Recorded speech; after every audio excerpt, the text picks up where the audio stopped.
teman-teman semua.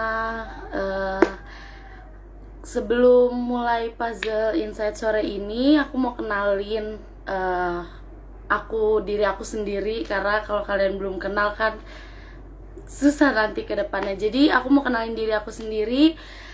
Kenalin, nama aku Alis. Aku masih sekolah. Aku duduk di bangku SMA kelas 11 atau kelas 2 SMA. Jadi aku seneng banget sore hari ini aku bisa nemenin kalian di Puzzle Insight sore ini dengan topik yang menurut aku lumayan seru sekali, karena ini kehidupan sehari-hari kita, menyangkut mungkin kita akan sedang mengalami atau kita bingung lagi cara kita angkat topik itu sore ini tentang toxic in family relation. Jadi kita bakal bahas topik ini. Aku jamin seru banget, apalagi kita akan sharing-sharing bareng sama Kak Virgi. Itu bener-bener kalian semoga bisa ngikutin live ini dari awal sampai akhir, dan kalian bisa dapetin apapun yang menurut kalian masih jadi pertanyaan, atau kalian bisa nanya, nanti kalian akan dapet jawabannya. Kita akan live bareng sama Kak Virgi. Aku undang dulu sebentar. Tertarik ya dengan topik ini, karena topik ini menurut aku di kalangan remaja tuh sangat ini ya. Halo Kak, Halo, hai hai, gimana kabarnya Kak? baik. Asik ya hari ini libur ya Alice. Iya nih, hari ini tanggal merah ya. Heeh. Untung tadi diingetin sama Kak Natalia, aku sempet bobo. Kan jarang-jarang ya bisa bobo siang. Takut kebablasan ya. Iya, betul Oke Kak, sekali. Mm-mm. topik hari ini kita akan bahas tentang toxic in family relation ya. Iya, Sebelumnya aku mau nanya sama Kak Virgi, mm-mm. sebenarnya apa sih yang dimaksud sama toxic in family relation ini?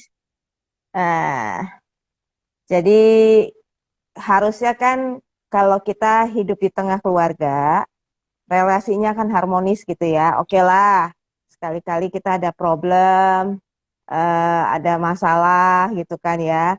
Tetapi biasanya masalah-masalah itu sesuatu yang mudah bisa diselesaikan, mudah apa ya dihadapi. Nah, kalau sudah sampai namanya toksik, toksik itu kan kalau diterjemahkan dalam bahasa Indonesia tuh jadi kayak racun gitu ya. Ya, Melukai, meracuni, menghancurkan.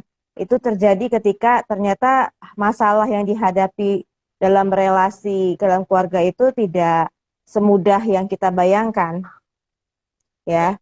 Eh, ada pihak-pihak tertentu yang kita rasa sudah menyakiti kita, mungkin dimulainya udah bertahun-tahun gitu ya. Siapa tahu mungkin ada di antara teman-teman semua di sini yang merasa kok dari kecil aku selalu dianggap gak bisa, gak becus gitu kan. Lalu mulailah ada perkataan-perkataan yang menyakitkan, yang rasanya tuh ya. melukai hati kita gitu kan. Nah, ternyata lukanya nggak pernah sembuh-sembuh tuh. Makin lama makin menumpuk sehingga tiap kali kita berelasi dengan pihak-pihak tertentu di dalam keluarga, kita rasa nggak nyaman, kita rasanya pengen menjauh aja. Kalau bisa sih saya nggak ada di sini gitu ya. Nah ini yang kira-kira disebut dengan toxic in family relation gitu, Alice. Jadi Oke. relasi yang tidak harmonis, relasi yang bahkan rasanya terus-menerus menyakitkan, entah orang yang menyakiti kita atau sebaliknya kita pun ternyata mungkin kalau kita sebagai kakak gitu ya punya adik karena kita juga kesel sama pihak entah itu bunda, ayah dan sebagainya, akhirnya kita juga melakukan toksik lagi kepada adik-adik di sekitar kita misalnya gitu. Iya, Lis, Oke. kayak gitu. Tapi sebenarnya kalau selain dampak, kita kan udah pasti dampaknya ke kita kalau toksik ini kita akan terluka ya. Kayak Ya, mm-mm. sebenarnya dampak lain apa sih yang kita dapetin selain kita terluka tuh, dampak bagi diri sendiri tuh apa ya, Kak? Ya, kalau kita terluka ya, pasti cara pandang kita terhadap diri juga jadi penuh hal-hal negatif ya.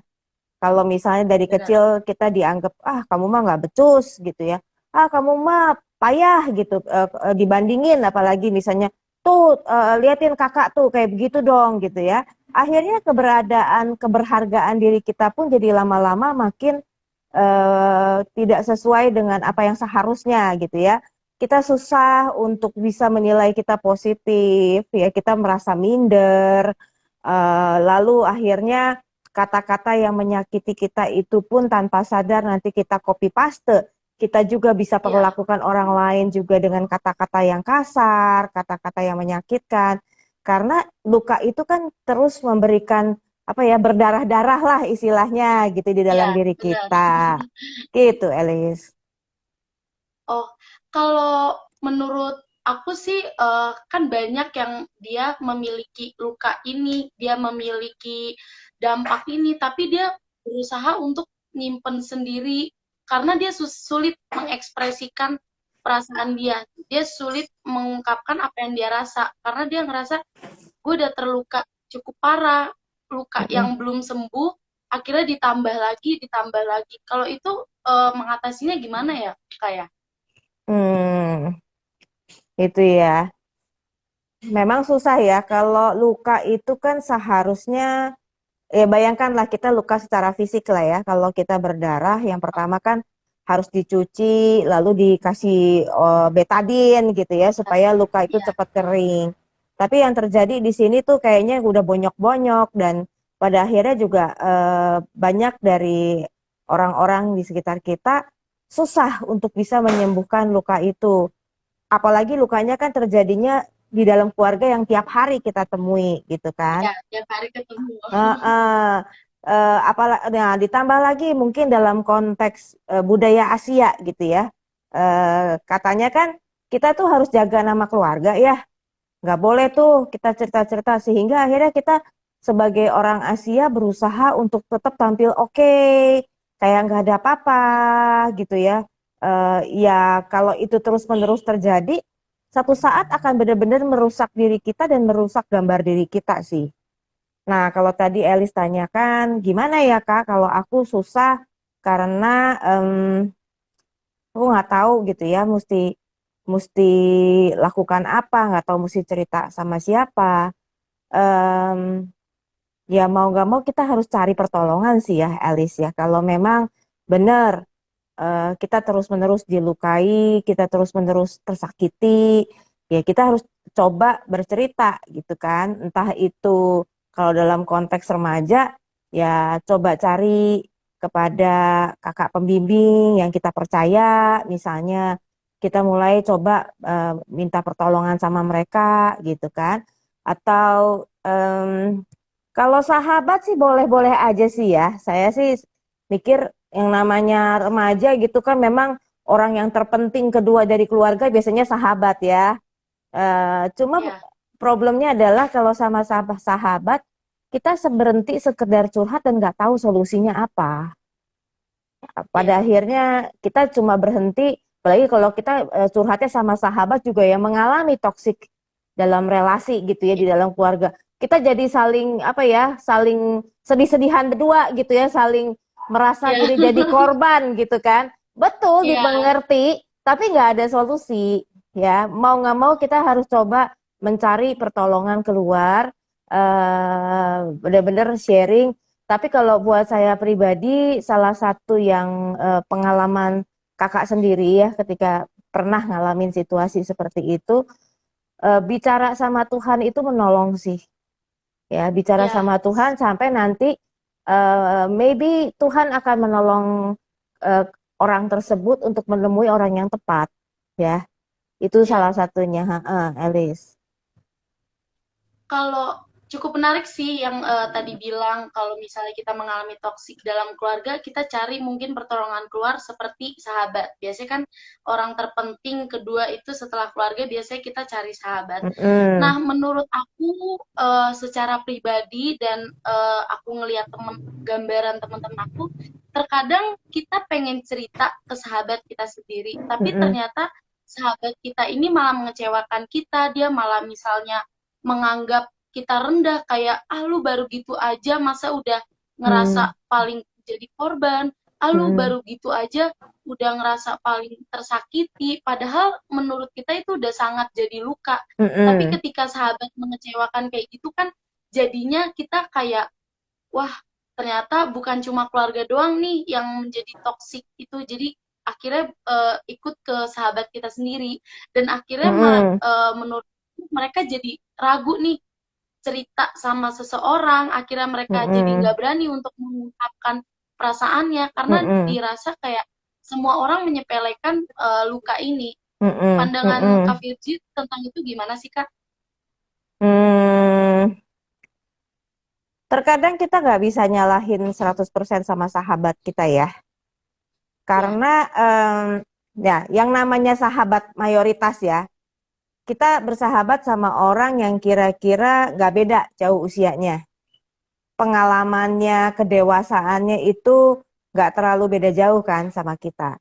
Nah, karena mereka juga masih bergumul, mereka juga tidak punya cara merespon terhadap cerita dari orang lain, ya. Kadang-kadang mereka mungkin kaget, kadang-kadang mereka merasa ini beneran apa enggak sih gitu kan? Kok kayaknya ini banget drama queen banget gitu kan kesannya gitu. Makanya aku bilang dari awal, kalaupun mau cerita sama sahabat, ya kita pastikan bahwa sahabat kita adalah siap untuk mendengar gitu kan. Sebelum-sebelumnya pasti orang tersebut punya pengalaman dong sama sahabat. Kalau sahabat itu jadi sahabat cuma pada waktu jalan-jalan, hangout, pada waktu happy-happy, nah itu saya pertanyakan gitu ya, apa iya ini seorang sahabat gitu kan. Tapi kalau kita punya pengalaman up and down sama sahabat kita, sebelum kejadian kita cerita soal keluarga kita pun, kita melihat betapa sahabat kita itu orangnya peduli, orangnya mau nolong gitu ya, mau dengerin. Nah, mungkin that's okay, kamu mau cerita sama dia gitu ya.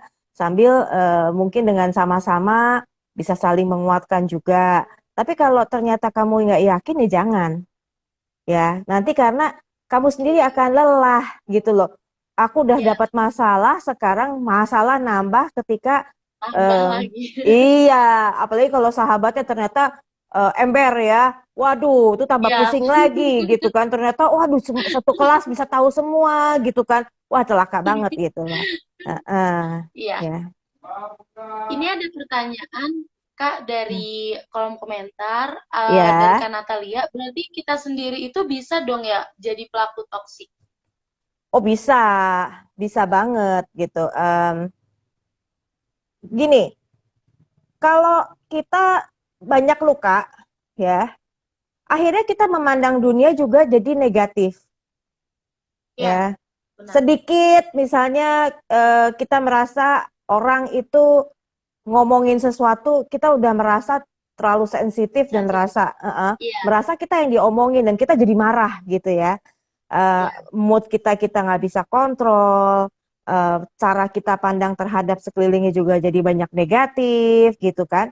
Nah akhirnya biasanya korban dari toksik waktu kecil itu nantinya satu saat dia akan melakukan hal yang sama pada waktu dia gede ya. Kalau dia tidak pernah diintervensi, tidak pernah ditolong, dia akan melakukan hal yang sama.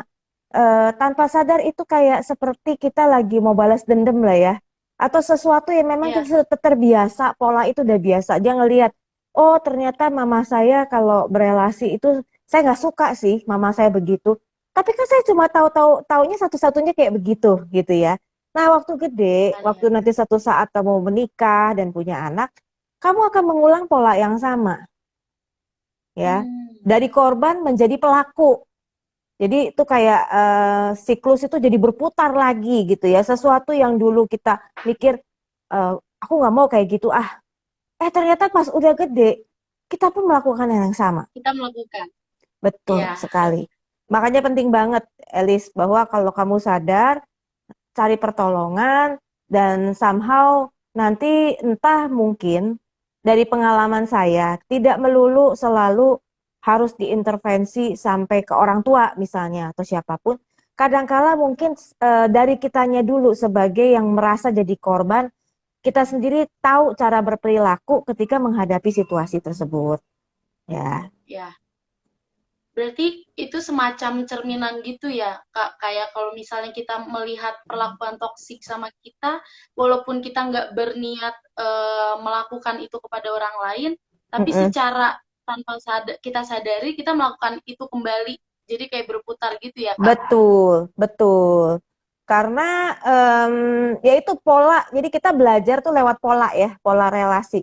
Ya, Dan sayangnya pola relasi yang kita serap kebanyakan adalah dari keluarga dan yang negatif itu lebih gampang keserap ya. Tanpa oke. kita coba intervensi, itu nantinya jadi diri kita. Kita nggak suka tapi kita lakukan juga gitu. Oke.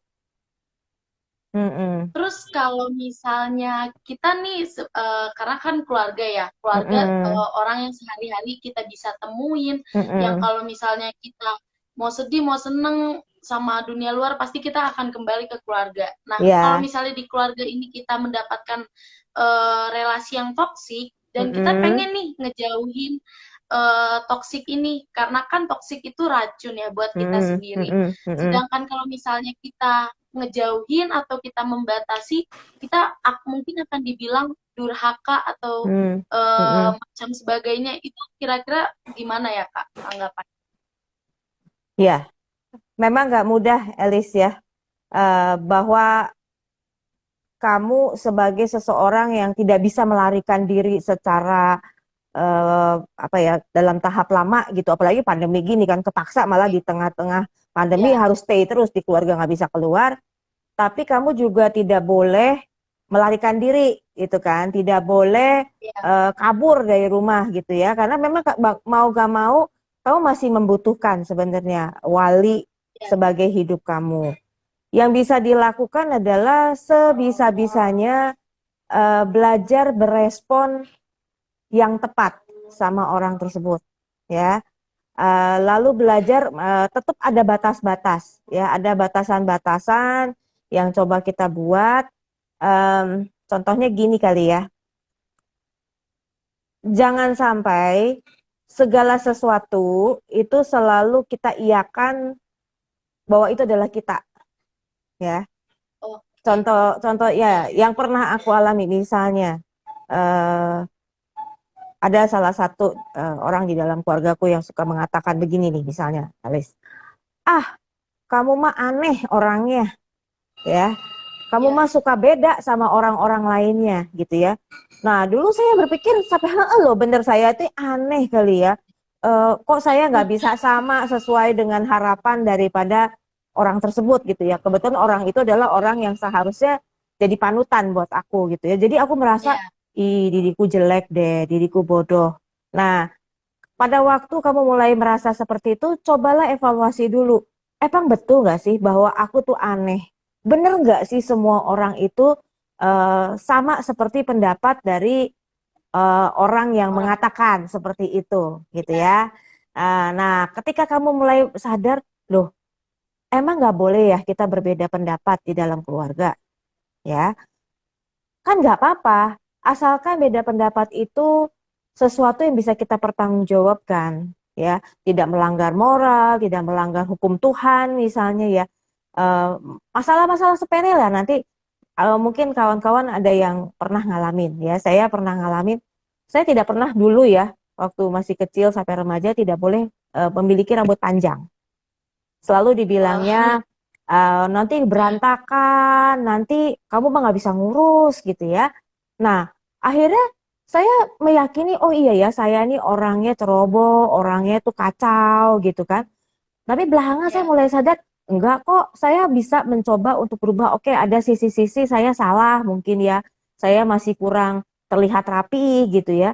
Tapi saya ya, pengen coba, pengen belajar dan berani untuk berbeda. Berani untuk kalau sebatas sifatnya verbal ya, toksiknya ya. Tapi ya, ini beda lagi kalau toksiknya udah sampai terjadi misalnya pemukulan gitu ya. Nah, itu mungkin kita benar-benar harus cari keluar ke ke rumah tetangga, ke rumah saudara kalau kita benar-benar terus-terusan dipukuli gitu ya. Tapi kalau sifatnya kata-kata, belajar untuk berani tampil beda kalau itu sesuatu yang kamu yakini gitu. hmm, Jadi belajar untuk bersikap kalau tanda kutip mungkin sedikit cuek kali ya. Kalau itu ya, tidak terlalu gimana ya udah nggak apa-apa beda itu gitu kan. Nah ya jadi kita bikin batasan dan berusaha juga tidak menyinggung hal-hal yang tidak disukai ya. Kalau itu berkaitan dengan orang tua ya kita berusaha gimana ya ya, caranya supaya sikap kita tidak terlalu menyinggung kepada mereka gitu kan. Sampai pada satu saat kalau nanti misalnya kamu udah cukup bisa apa ya, udah cukup dewasa lah, misalnya sudah bisa tahap kuliah dan sebagainya. Saya rasa kalau toksik itu terus berkelanjutan, pertimbangan kamu untuk cari kos ya atau tinggal sama saudara lain dan itu jauh lebih membuat kamu tidak terus-menerus dilukai. Boleh dipertimbangkan baik-baik ya. Jadi kita mulai berpikir, oke, satu saat aku akan jadi dewasa, aku bisa mengambil keputusan sendiri, aku tidak selalu harus bergantung sama pihak-pihak yang terus-menerus menyakiti aku. ya. Iya, paling itu yang Oke. itu. Tapi kalau masih remaja dan memang nggak ada pilihan lain, ya so far berusaha bertahan. Menetap. Berusaha bertahan. Bertahan. Ya, tapi ingat aja satu saat kamu punya hope, kamu bisa menjadi diri kamu Ya, sendiri. Begitu. kalau misalnya nih, kan kalau Mm-mm, misalnya udah kekerasan atau udah pemukulan itu mm-mm, kita harus cari pertolongan di luar ya. mm-mm, mm-mm, Kalau misalnya kata-kata yang menyakiti kan kita harus evaluasi ke diri sendiri. mm-mm, Tapi terkadang kalau misalnya beberapa anak remaja kan fase-fasenya kita pengen mau melakukan sesuka hati kita, nggak mm-mm, mau terlalu diatur-atur.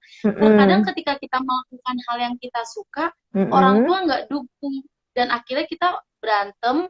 Orang tua dan anak, akhirnya orang tua mengeluarkan kata-kata menyakitkan seperti kayak kamu jadi anak nggak berguna, kamu mm-mm, mama nyesel ngelahirin kamu atau seharusnya mm-mm, kamu nggak ada di keluarga ini. Nah kan kalau kayak gitu berarti kita takutnya malah jadi evaluasi ke diri sendiri, apakah emang saya benar-benar menjadi anak yang nggak berguna, apakah saya seharusnya nggak dilahirkan, karena menurutku beberapa temen yang cerita ke aku juga mengalami hal yang kayak gitu.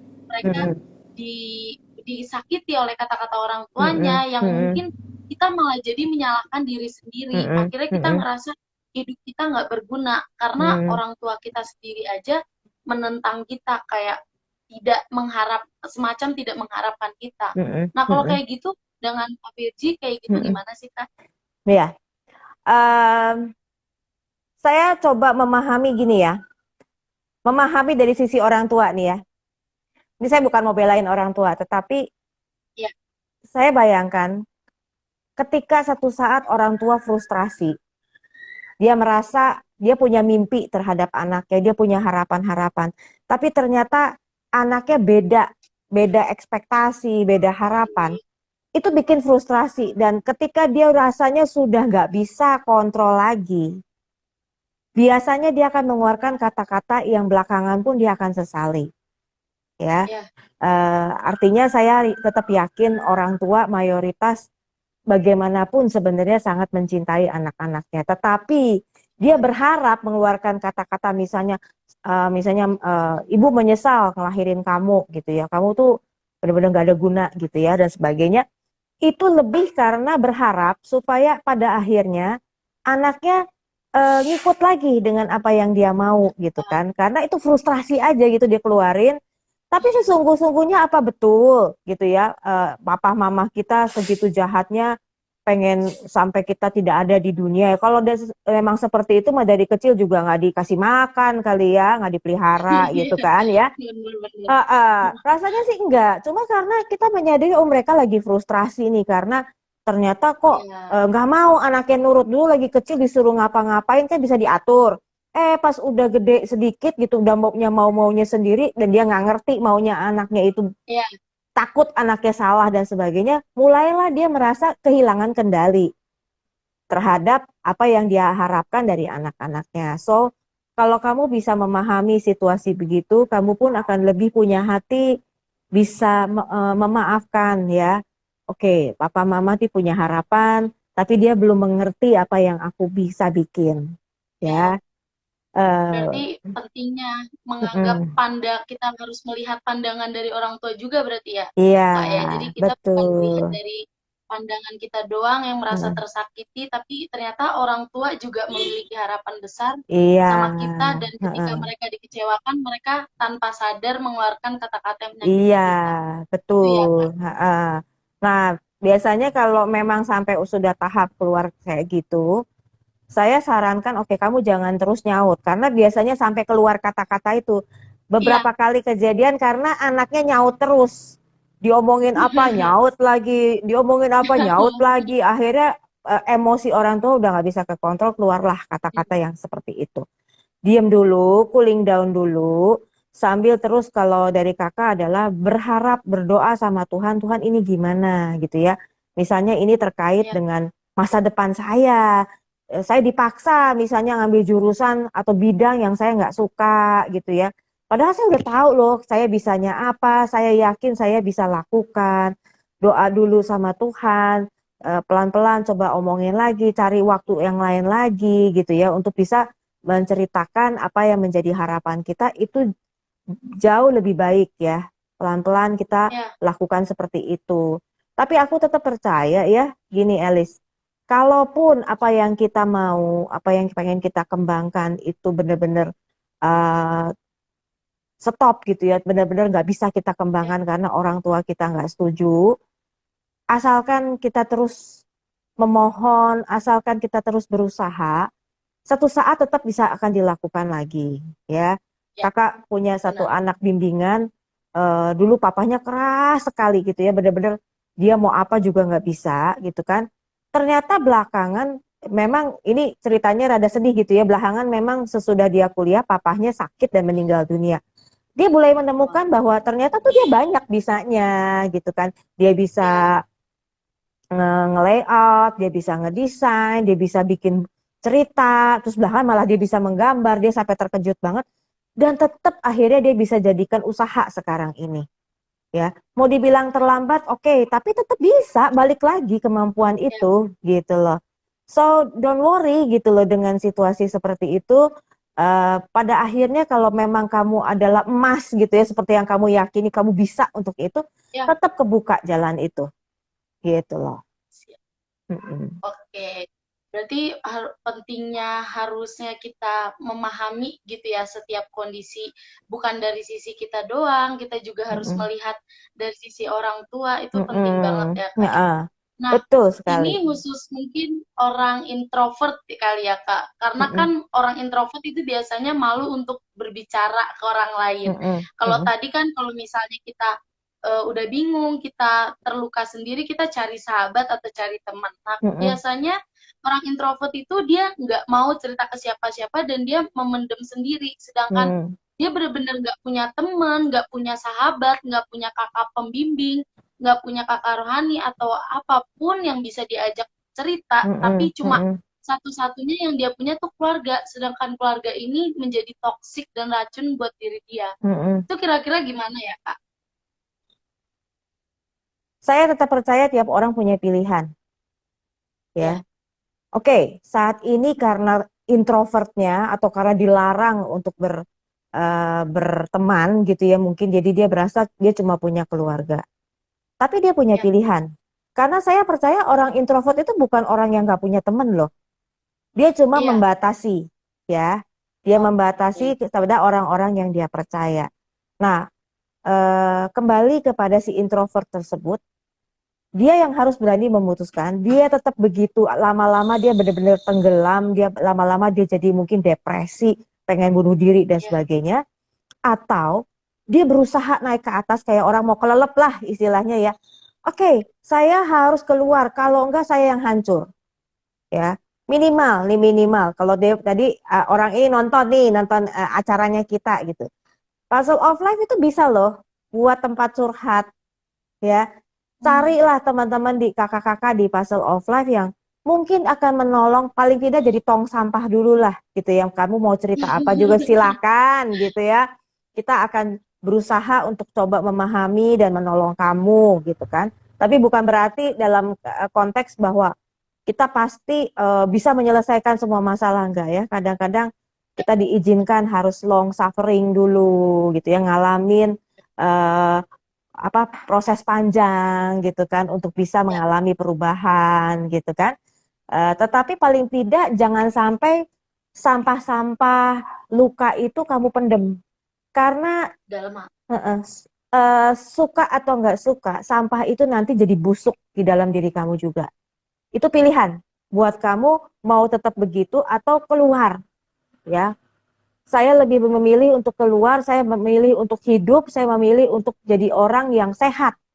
Itu pilihan. Iya, Nggak ada yang paksa kamu, nggak ada yang ikat kamu di dalam rumah, kamu nggak dipasung gitu ya istilahnya. Kau bisa milih. Mm-mm. iya, bener banget.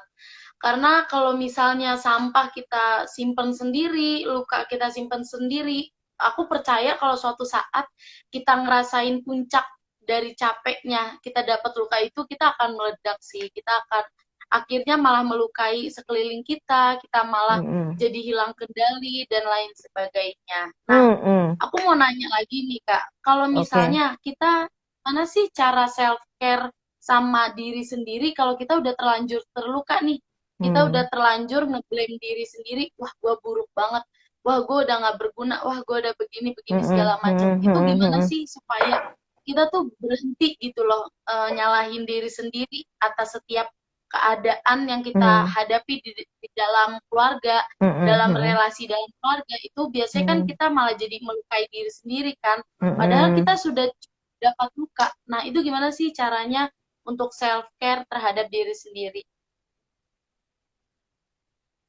Dalam kondisi yang paling buruk sekalipun, hanya kamu yang mampu mencintai diri kamu sendiri dan Tuhan. Ya, Oh, ya yang ya, pertama pasti Tuhan. Yang kedua adalah cuma diri kamu benar. sendiri.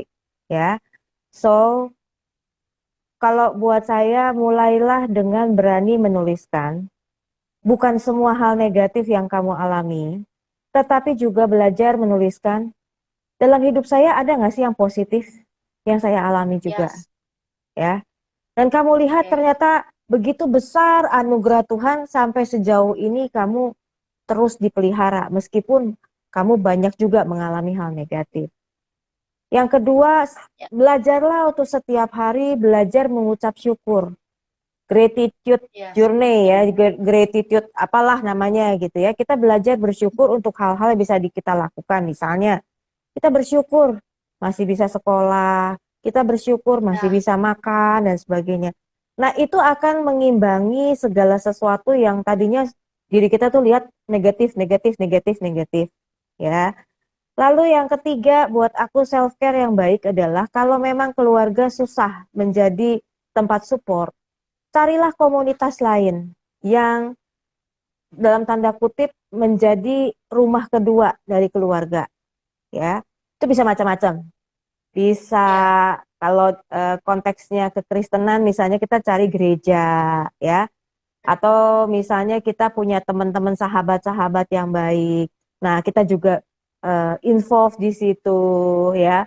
Berusaha untuk ikut satu kegiatan-kegiatan yang positif gitu. ya, Nah, itu satu self benar. care dan kita akhirnya bisa melihat oke, ini ada luka, lukanya masih belum selesai dan masih ada PR, tetapi ternyata ada begitu banyak hal-hal positif yang aku juga Yang bisa alami. dilakukan.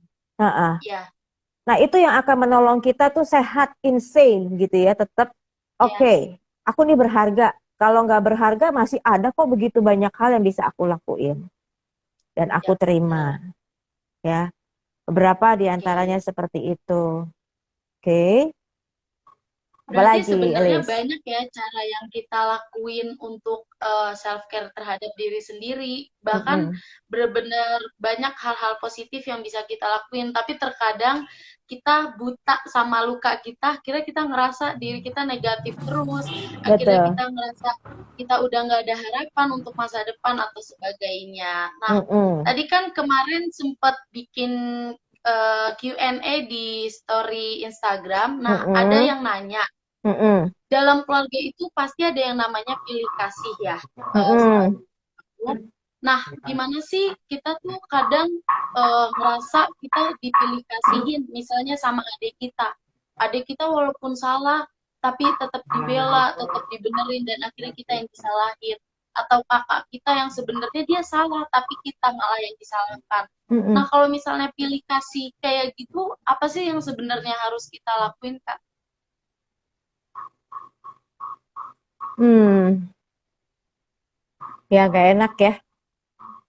Ya, nggak Kalau enak banget. cuma kalau selalu kita yang disalahin, padahal kita tahu banget pelaku dari kejadian itu not only me gitu kan ya. Yes. Berantem sama adik atau kakak kita doang yang diomelin gitu. Entah karena kamu sebagai Ya, kakak harus jadi contoh gitu kan. Em, di satu sisi bahwa kamu berusaha menjelaskan it's okay meskipun kadang-kadang nggak didengerin ya. yes. Em, tetapi dalam hal lain ketika kamu melihat situasi itu kamu mulai mencoba memahami ya, balik memahami ya. Apa sih sebabnya orang tua itu terkadang cuma pro sama satu anak ya. Yes. Em, ketika kita bisa memahami hal tersebut, mungkin ya, mungkin kenapa dia pro anak ini yang adik kamu atau koko kamu atau kakak kamu yang dianggap lebih bisa memenuhi ekspektasi orang tua. Contohnya gitu ya. Sehingga selalu apa yang dia lakukan tuh jadi benar, kalau yang kamu lakukan Ya, salah ya. ya, Nah, ya. di titik itu kita belajar melihat apakah berbeda itu salah ya dengan ekspektasi orang tua ya. Supaya kita Yes. sendiri juga bisa menilai dirinya lebih tepat gitu ya. Em, apakah benar yang aku lakukan atau yang aku inginkan itu sesuatu yang bermasalah gitu misalnya. Ya, Kalau ternyata enggak, ya sudah gitu loh ya. Meskipun gondok dan sebagainya, tetapi tetap pede bahwa ya udah nggak apa-apa. Memang aku beda aja di tengah-tengah keluarga ini. ya, Dan juga mencoba memahami si orang tua. Um, sometimes mungkin kita perlu berdoa, memohon supaya ada orang lain yang bisa ngomong kepada orang tua kita. Kadang-kadang kan mereka ya, nggak sadar ya. Kadang-kadang mereka nggak ya. sadar bahwa apa yang mereka lakukan. Dan terkadang Tuhan itu juga menjawab dengan cara yang unik gitu ya. Ada beberapa kali Ya, kejadian, misalnya tiba-tiba nenek kita bisa menolong situasi itu, ya, atau ya, kakek, atau misalnya juga ada hamba Tuhan yang bisa kasih tahu sama orang tua kita, ya. Em, kalau dengan adik atau kakak yang udah lebih gede, ya, ya kita bisa berdiskusi sama dia gitu. Apa sih yang aku ya, harus ubah supaya si papa atau mama tidak selalu marahin aku gitu kan? Mungkin ya. ada sikap-sikap yang kita pikir oke, kita bisa kok lakukan itu gitu ya supaya orang tua juga bisa melihat kepada kita. Ya, Tetapi selalu ingat em, apapun situasinya kalau buat saya gitu ya, Elis ya. ya. Percayalah bahwa diri kamu itu tetap berharga dan kamu sendiri yang nanti satu Yes. saat bisa melihat it's okay gitu ya, saat ini aku diperlakukan seperti itu. Ya, Ada satu pengalaman yang menarik yang pernah aku dapat dari sharing seorang sahabat ya, sahabat atau teman aku gitu kan. Kalau di ya, keluarga Chinese ya, kebetulan aku juga Chinese gitu ya, Alice. ya. Laki-laki itu selalu diutamakan, mau itu koko, mau itu adek gitu ya, dan selalu yang kena Oke. itu perempuan. Perempuan itu dianggap tuh ke perempuan mah nggak dianggap lah ya, kalau di keluarga Chinese kan kamu nggak bawa marga gitu kan. Oke. Dan kamu juga harus dari kecil terbiasa untuk membantu membersihkan barang, membersihkan pekerjaan-pekerjaan rumah tangga lah intinya gitu. Oke. Nah, itu terpaksa dia hadapi sampai dia lulus, sampai dia uh, udah mulai bekerja. Tahu nggak? Pada waktu sudah mulai bekerja, karena dia sudah terbiasa untuk mengerjakan banyak hal lebih keras daripada si kokonya, dia lebih berhasil dalam hidup. Wow. Kokonya Yes. pada tahap situ gampang sekali give up karena terlalu dimanja. Apapun dikasih. Nah, di Ya, titik itu dia baru ngomong gitu ya. Dia bilang, aku bersyukur loh. Aku dididik keras sehingga aku tough ngadapin kesulitan apapun, aku akan terus berjuang. Nah, kokoku itu ya, susah banget dia bilang. Dikit-dikit udah give up. Kerja susah dikit berhenti. apa-apa dikit gitu udah nggak mau jalanin lagi, sehingga dia berumah tangga, dia bekerja pun jadi problem. Ya, Tapi mana kita kepikir pada waktu remaja, mikirnya kita pikir ini nggak adil, ini nggak bener, iya, gitu kan? Tapi bener, somehow bener. itu bisa jadi satu modal yang luar biasa, ya. Wah, Jadi lihat ya, beberapa kemungkinan aspek. setuju. Oke, aku harus lebih capek, aku harus kerja keras dan sebagainya. Tapi mental aku sebenarnya lagi dibentuk nih. Wow, Bagaimana aku tetap ya, tough ke bener. depannya. Nah, itu salah satunya juga gitu ya. Jadi bisa melihat ada hal yang positif juga loh dalam situasi Ya, tersebut gitu. ya, setuju.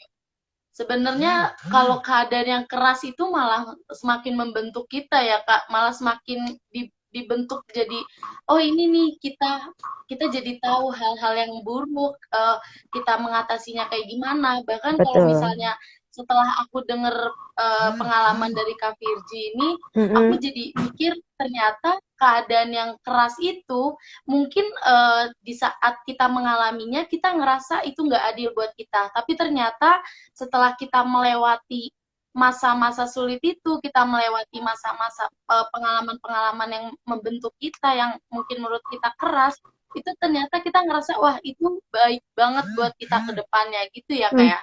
Iya, Oke, betul. Ya. betul banget setuju. Jadi Mm-mm. teman-teman, kalau misalnya teman-teman ngerasa teman-teman punya luka di keluarga, teman-teman mengalami yang namanya toxic in relationship keluarga, family, teman-teman harus bisa cari tahu nih luka ini kita harus sembuhinnya gimana, kita banyak hal-hal positif yang bisa kita lakuin supaya luka itu nggak semakin besar, semakin numpuk, akhirnya nanti suatu saat meledak. Kalau Mhm. misalnya teman-teman bingung cerita ke siapa, kalian bisa cerita ke Puzzle of Life karena bener-bener kakak-kakaknya nih panutan-panutan sekali, punya pengalaman hidup yang luar biasa yang bisa ngejadiin kita banyak ngejawab pertanyaan. Oke, ternyata kita udah 30 menit lebih kita sharing-sharing nih Kak. Iya. Semoga teman-teman yang nonton dari awal sampai akhir, teman-teman bisa dapet ilmunya, teman-teman bisa dapat jawabannya, teman-teman jadi kuat kalaupun teman-teman sedang mengalaminya, teman-teman tahu apa yang harus teman-teman lakuin. Terima kasih Kak Virgi udah sharing-sharing bareng kita, udah bagi pengalamannya. Menurut aku menarik banget, sangat. Sebenarnya 30 menit ini nggak cukup ya, karena seru juga topiknya, kita sering alamin, cuma harus berakhir di sini. Terima kasih sekali lagi Kak Virgi udah Sama-sama. pimpin sharing kita sore hari ini. Semoga teman-teman bisa merealisasikannya dalam kehidupannya. Oke, sampai sini aja Puzzle Insight hari ini. Eh, Minggu depan kita akan ketemu lagi mungkin dengan topik yang berbeda. Jadi tetap pantengin IG Puzzle of Life untuk dapat topik-topik selanjutnya. Terima kasih Kak, terima kasih teman-teman yang udah Bye. nonton. Sama-sama, yo, Bye. bye.